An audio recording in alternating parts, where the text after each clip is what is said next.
Scripture reading this morning is from the book of Numbers, chapter 11, and reading verses 1 through 6. Today, moving on to nail number 2, I want more than manna. Now when the people complained, it displeased the Lord, for the Lord heard it, and his anger was aroused, so the fire of the Lord burned among them and consumed some in the outskirts of the camp. Then the people cried out to Moses, and when Moses prayed to the Lord, the fire was quenched. So he called the name of the place Taberah, because of the fire of the Lord had burned among them. Now the mixed multitude who were among them yielded to intense craving. So the children of Israel also wept again and said, "Who will give us meat to eat? We remember the fish we ate freely in Egypt, the cucumbers, the melons, the leeks, the onions, and the garlic. But now our whole being is dried up. There is nothing at all except this manna before our eyes." Wow. Complaining to God. And what are they complaining about? It's being provided for. Now, if you go back in your memory banks, think about one of your favorite dishes that your mom would make for you. I got mine in mind. Mom's meatloaf. Now, I make a meatloaf. In fact, I made a meatloaf this past week for myself because Vicki doesn't really like meatloaf. So I make a meatloaf, and I have some meatloaf, and then I divide up the other pieces, put them in the freezer, and then once a week or so over the next 3 weeks, now I've got 3 nice pieces of meatloaf to get out and have and enjoy. Now, I'm still working on my recipe for meatloaf. I don't think it'll ever compare to my mom's meatloaf. And I don't know if that's just because there's a special something in my brain that equates that with my mom or not, but I know that she had a unique recipe, and unfortunately, she didn't write her recipes down, and now with her dementia, we don't know what it is. We just have to kind of figure out. Now, my sisters have picked up some things over the years, and they remember things, so they know how to make things, and so we go with that. But meatloaf. Now, meatloaf by itself is good, but it is even better when you got mashed potatoes. Huh? I grew up a meat and potato guy. That's just all there is to it. It was a special meal. Why? Because we didn't get meatloaf every night. It didn't happen every night. But when we got meatloaf, wow.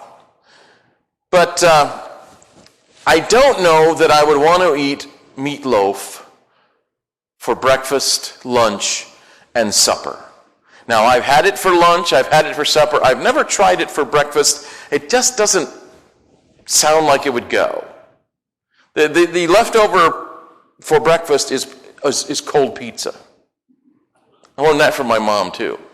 Yeah. So one of her early doctors said, well, pizza, if you're going to snack on something for a breakfast, it's good. It's got all the food groups on it. It's got your bread and your vegetable and and your milk, and it's just right. Yeah. So hey, I love cold pizza. It's all right if there's any left. But morning, noon, and night. Now I know my dad would take leftover meatloaf and make a sandwich out of it and take it to work with him. And when we were young, my dad still worked in loading freight at the freight dock before he'd gone into ministry. And I'm sure that after he was in ministry and there was leftover meatloaf and he was at home the next day, he might make himself a meatloaf sandwich, and he enjoyed that. And so I learned that from him. But morning, noon, and night, I don't know. I think I might fall into the camp here with the people who are saying, the children of Israel are saying, we have nothing except this manna. I mean, it was manna breakfast, it was manna lunch, it was manna dinner, and I tried to come up with as many varieties of manna as I could. Here are some that I came up with. There were manna flakes, there was manna porridge, there was scrambled manna, there were manna waffles, manna stew, manna muffins, manna donuts, and my ultimate one is the manna meatless meatloaf. And morning, noon, and night, they had a variety of manna. But the key here is that God has provided for them, so they have something to eat, but now they're grumbling that God has provided because they want more. They want more. All we have is this manna. It's not enough. I want more than just manna. They may have been the precursor to the Wendy's commercial. Remember the old Wendy's commercial? The little gal would come out, the old gal, where's the beef? And if you're a hamburger lover like I am, that's the question.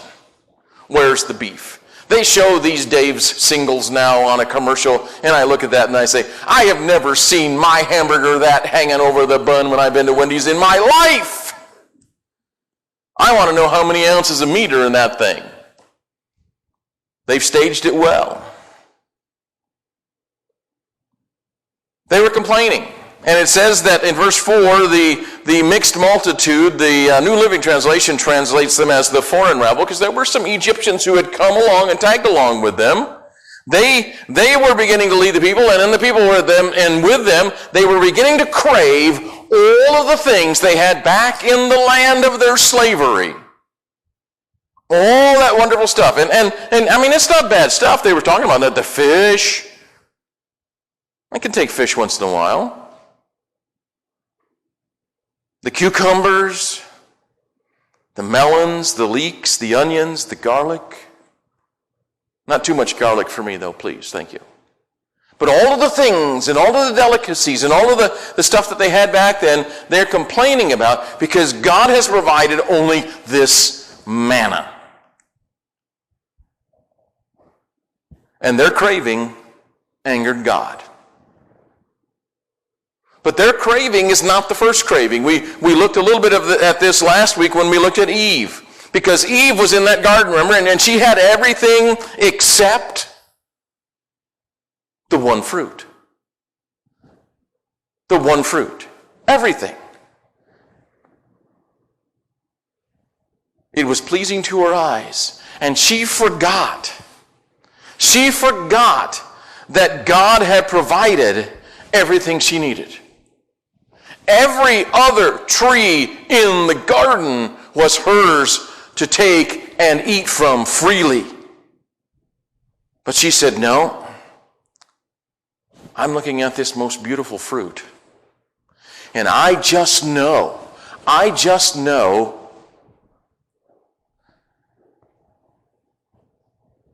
it will satisfy me. She craved it. She lusted for it. Her eyes are riveted on it, and she says in her heart, and this is what we do, isn't it? She rationalized. This fruit will satisfy me with its beauty. I know it. I know it.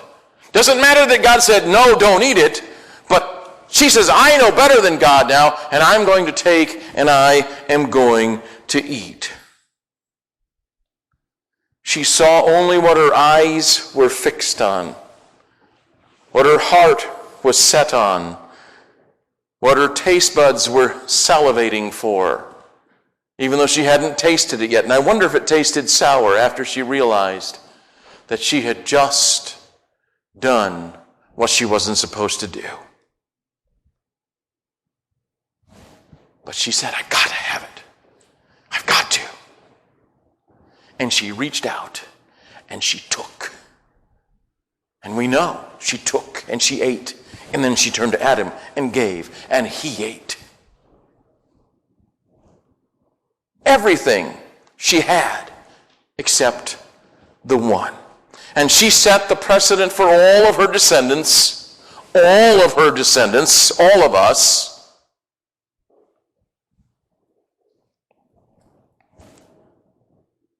God's manna, God's provision isn't enough. Following her desires and her cravings, she developed what I called TV, tunnel vision, and she followed her lust and craving. Eve had everything except the one fruit. And now again we go back to the wilderness with Jesus. Jesus has nothing except the giver of manna. 40 days he's been there. And now Satan is offering him the world. Well, Jesus, if you just fall down and worship me, I'll give you the whole world, all the kingdoms. And you know what? Jesus wants all the world. He wants all of the kingdoms. He wants every little kingdom of our heart, individual hearts, to bow down to him and acknowledge him as Lord and Savior. That's what he wants. But he refused to take any other way than the way prescribed by his Father. He knew what he had to do. And he knew he couldn't give in to any shortcuts. There was no rationalization on Jesus' part. Yes, he wants us all to follow him, but he doesn't give in to the shortcut. He doesn't fall for the lie when Satan says, I can give it all to you. It's all yours. What does he say? Satan, get behind me. And why does he want Satan to get behind him? Because he says, your lies are blocking my view of the giver of manna. Your lies are blocking my heart and my mind and my soul, which are fixed on the one true God, the only one that we should fall to worship. Get behind me. Get behind me. Jesus did what Eve couldn't, what the children of Israel couldn't do, and what we cannot do at times. He confronts the enemy. Confronts. And I heard something the other day talking about confront. We take confront as a bad thing. No, confront is not a bad thing. We may do it in a bad way, but confrontation is not a bad thing. Sometimes we need to confront the enemy. We need to confront the evil, and we need to stand up and say, that'll be a no. Not on my watch. Get behind me. I'm keeping my eyes fixed on the one. Jesus takes the craving, puts it behind him, keeping God in his line of vision.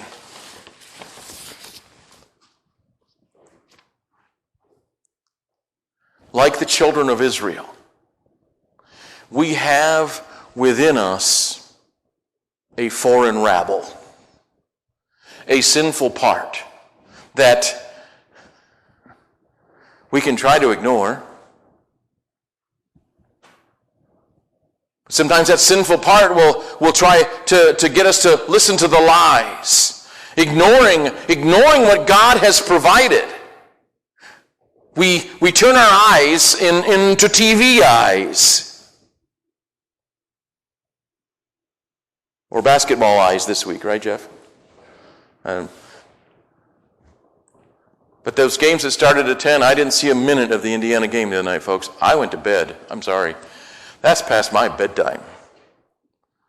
Check the score the next morning. Oh, okay. So I may get a chance to see them today. Who knows? But we get that tunnel vision, lust, desire that says, I got to have. And we convince ourselves, we rationalize with ourselves. And we say, oh, well, we just need it. After all, the lie was true. You shall be as God. Well, Eve thought she was now God when she could decide what was best for her. We sometimes try to play God with our own lives and decide what is best for us.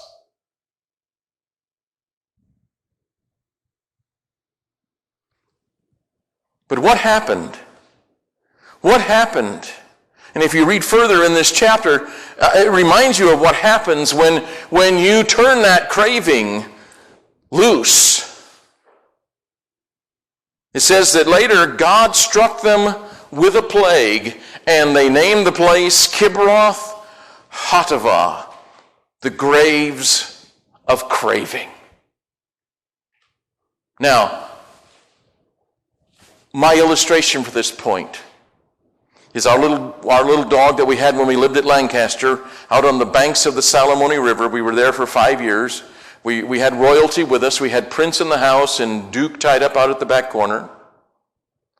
And we were up on the bank. The ceremony was down a little hill, so we never had to worry about things. After the winter of 78, the Salamone River was not river there. It was lake from all the melt as far as you could see behind the house.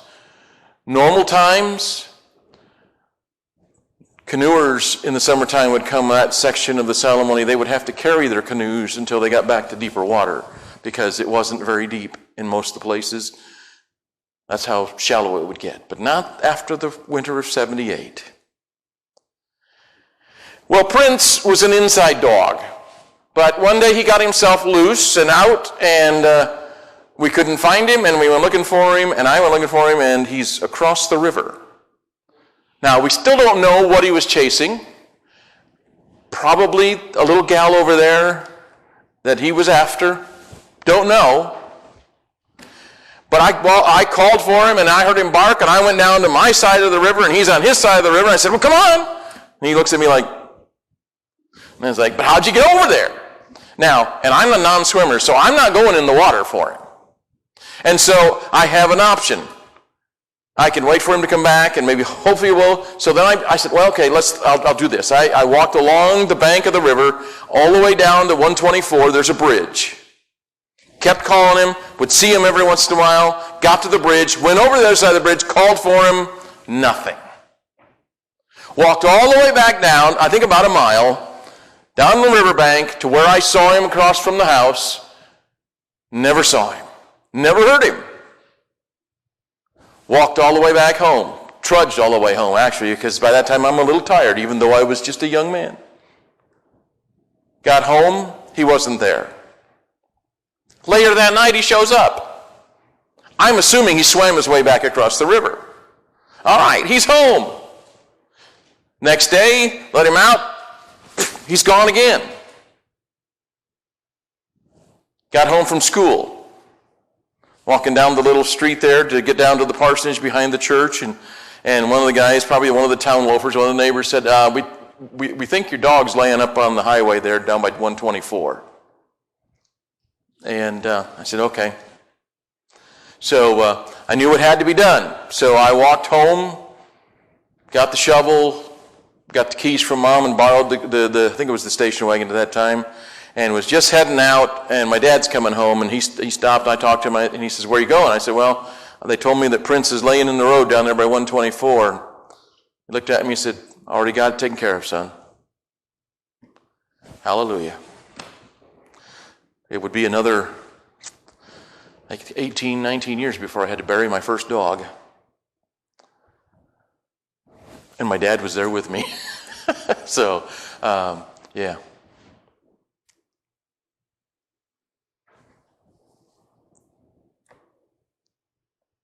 Prince gave in to his cravings, whatever it was. Whatever it was. And he is now buried along Old 221, 300, whatever you call it. We always called it Old 221 when we lived out that way. Down there about the corner of 124. Because he gave in to his cravings.